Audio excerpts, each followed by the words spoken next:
അർബുദം ബാധിച്ച രോഗികൾ ഹൃദ്രോഗം മൂലം മരിക്കാനുള്ള സാധ്യത കൂടുതലെന്ന് പഠനം.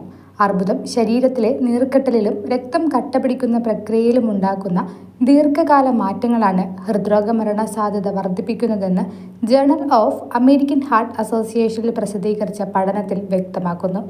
ചൈനീസ് അക്കാദമി ഓഫ് മെഡിക്കൽ സയൻസിലെ ഗവേഷകരാണ് ഇത് സംബന്ധിച്ച പഠനം നടത്തിയത്. അർബുദ ചികിത്സയുടെ സമയത്തും അതിനുശേഷവും ഹൃദ്രോഗ സാധ്യത സംബന്ധിച്ച് കൂടുതൽ കരുതൽ ആവശ്യമാണെന്ന് ഗവേഷകർ പഠനത്തിൽ കൂട്ടിച്ചേർക്കുന്നു.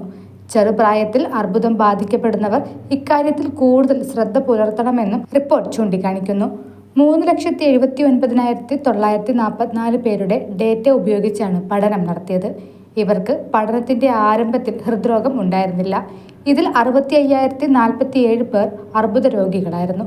പ്രായം, ലിംഗപദവി, പുകവലി, ബോഡി മാസ് ഇൻഡെക്സ്, രക്തസമ്മർദ്ദം, രക്തത്തിലെ പഞ്ചസാരയുടെ അളവ്, നീർക്കെട്ടിനെ സൂചിപ്പിക്കുന്ന ന്യൂട്രോഫിൽ കൗണ്ട് എന്നിങ്ങനെ ഹൃദ്രോഗ മരണത്തിന്റെ സാധ്യതയിൽ സ്വാധീനം ചെലുത്താവുന്ന 9 ഘടകങ്ങളും പഠനത്തിൽ കണ്ടെത്തി. അർബുദമുള്ളവർ എൻഡോക്രൈനും വൃക്കയും നീർക്കെട്ടുമായി ബന്ധപ്പെട്ട അപകട സാധ്യതകളെ ഗൗരവമായി എടുക്കണമെന്നും പഠന റിപ്പോർട്ടിൽ ഗവേഷകർ കൂട്ടിച്ചേർത്തു. കൂടുതൽ ആരോഗ്യ വാർത്തകൾക്കായി ഡോക്ടർ ലൈഫ് ചാനൽ സബ്സ്ക്രൈബ് ചെയ്യൂ.